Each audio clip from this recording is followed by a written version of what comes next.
تقبل اللہ منا ومنکم۔ ہماری یہ گفتگو چل رہی ہے حج سے متعلق، اور ہم آپ سے وہ چیزیں جاننا چاہ رہے ہیں جو ہماری عوام چاہتی ہے جی گویا یہ پوری چیزیں اور یہ پوری آرزویں ان کی ہیں، الفاظ ہمارے ہیں۔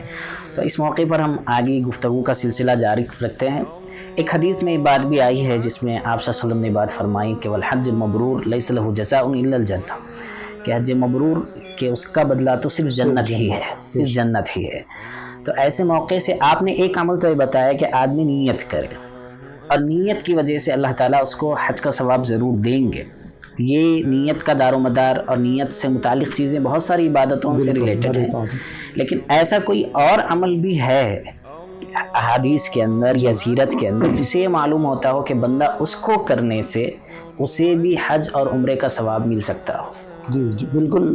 بہت سارے ایسے اعمال، ایک تو نیت ہے، یہ تو دل کے ارادے کا نام ہے جی، بعض پریکٹیکلی بھی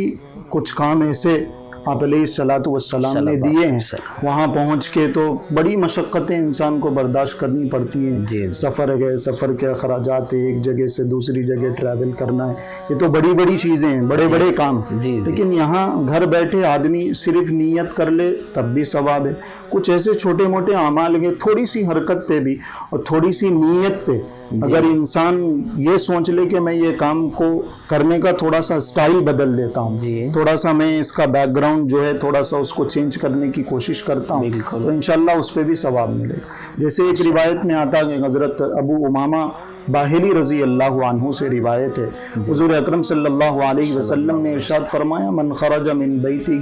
متطہرا الی صلاۃ مکتوبہ۔ عموماً ایسا ہوتا ہے کہ ہم مسجد کو جاتے ہیں تو وضو بنا کے نکلتے ہیں، اور ذہن میں یہ ہوتا ہے کہ بھئی وہاں بھیڑ بھاڑ زیادہ ہے تو ہم گھر سے ہی تیاری کر کے چلے جائیں، یا ذہن میں یہ بھی ایک فضیلت ہوتی ہے بعض لوگوں کے کہ بھئی ہر قدم پہ ایک نیکی مل جاتی ہے، گناہ معاف ہو جاتا ہے، یہ تو فضیلت ہے۔ لیکن ایک اور بڑی فضیلت جو آپ علیہ الصلاۃ والسلام نے بیان فرمائی وہ یہ ہے کہ جو آدمی پاک ہو کر، صاف ستھرا ہو کر، باوضو ہو کر مسجد کے لیے اپنے گھر سے نکلتا ہے، اللہ پاک اس کو اس آدمی کی طرح ثواب عطا فرماتے ہیں جو احرام باندھ کے حج کرنے کے لیے نکلا۔ ماشاءاللہ، روایت میں الفاظ کا اجر الحاج المحرم، اس آدمی کی طرح، اس حاجی کی طرح ثواب عطا فرماتے ہیں جو باضابطہ احرام باندھ کے وہاں پہنچ کے حج کر رہا۔ تو بڑا آسان سا کام ہے، مسجد کو نکل رہے ہیں، اگر ہم نے گھر پہ وضو بنا لیا اور اس نیت سے بنا لیا کہ ہمیں اس پہ حج کا ثواب مل رہا ہے، تو اللہ پاک کی طرف سے ہم مسجد کو پہنچیں گے، حج کا ثواب وہاں نہیں پہنچیں گے، اپنے محلے کی مسجد کو پہنچیں گے لیکن حج کا ثواب۔ صحیح بات ہے۔ اسی کے اندر اسی سے متعلق اور بھی باتیں ہیں جو احادیث کے اندر آتی ہیں، پلیز اس کی بھی آپ وضاحت ضرور۔ یہ تقریباً 2-4 امور ایسے ہیں، 2-4 اعمال جن کا تعلق بالکل مسجد سے ہے۔ جیسے یہ ایک روایت ہم نے سنی، ایک اور روایت ہے جو آپ علیہ الصلاۃ والسلام نے یہ بات ارشاد فرمائی کہ جو آدمی مسجد کو آتا ہے اور اس کا ارادہ صرف اور صرف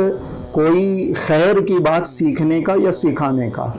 لا یرید الا ان یعلم خیرا او یتعلم، تو وہ صرف اس لیے آ رہا ہے کہ مسجد کو تاکہ میں کوئی دین کی بات سیکھ لوں، کوئی خیر کی بات جان لوں یا سکھا دوں۔ ہم بہت ساری مرتبہ مسجد کو آتے ہیں، امام صاحب مل گئے، ہم نے ان سے مسئلہ پوچھ لیا، خطیب صاحب مل گئے، ہم نے ان سے کوئی دین کی بات سیکھ لی، وہاں کوئی تفسیر کا اور حدیث کی تشریح کا کوئی حلقہ لگا ہوا تھا، ہم اس میں بیٹھ گئے، لیکن یہ نیت ہمارے ذہن میں نہیں ہے، فضائل معلوم نہیں ہے، استحضار نہیں ہے۔ تو اس نیت سے اگر کوئی آدمی مسجد کو جاتا ہے کہ میں وہاں کوئی بھی دین کی بات سیکھوں گا یا سکھاؤں گا، چاہے وہ تفسیر کا حلقہ ہو، چاہے حدیث کا کوئی حلقہ ہو، کوئی بھی علمی مجلس لگی ہوئی ہو، اس میں بیٹھ گئے یا اس نیت سے ہی گئے کہ ہم آج جا کے کوئی بات کسی عالم دین سے، امام صاحب سے، خطیب صاحب سے پوچھ لیں گے، تو اس کے اس معمولی سے چھوٹے سے عمل پہ بھی اللہ پاک اس کو حج کا ثواب عطا فرمائے۔ ماشاءاللہ کتنا عظیم اجر اس پر ہے۔ لیکن آج کے حالات کے اندر ہم دیکھتے ہیں مساجد کے اندر کہ برابر وہی جماعت کے وقت میں لوگ حاضر ہوئے اور نماز سلام پھرتے ہی چلے گئے، ایسے جیسے کہ باہر کوئی اہم کام ہو، اہم کام رہا ہو۔ ایک بات تو یہ جو ایک المیہ ہے ہمارے معاشرے کا، اور اس میں ائمہ میں یا خطیب حضرات میں یا پھر عوام میں، دونوں کے درمیان میں اتنی بڑی مطلب بڑا گیپ آ چکا ہے کہ نہ عوام خطیب صاحب کو صحیح طور پر جانتی ہے، نہ خطیب صاحب کو اپنے مصلیوں کے بارے میں کچھ معلوم ہے کہ کون ہے. اور اس حدیث کے ذریعے جو بات معلوم ہوتی ہے کہ مسجد ایک ایسی متبرک جگہ ہے جہاں پر آدمی صرف عبادت کے لیے ہی نہ جائے، بلکہ وہ وہاں پر سیکھنے سکھانے کے عنوان سے جائے. شہر کے اندر ہی کئی مساجد ایسے علم میں ہیں جہاں پر مسجد کے ذمہ داروں کی طرف سے دروس ہوتے ہیں، ہفتے میں درس فقہ ہوتا ہے، درس قرآن ہوتی ہے، درس حدیث ہوتا ہے، لیکن اس کے اندر جو تعداد ہے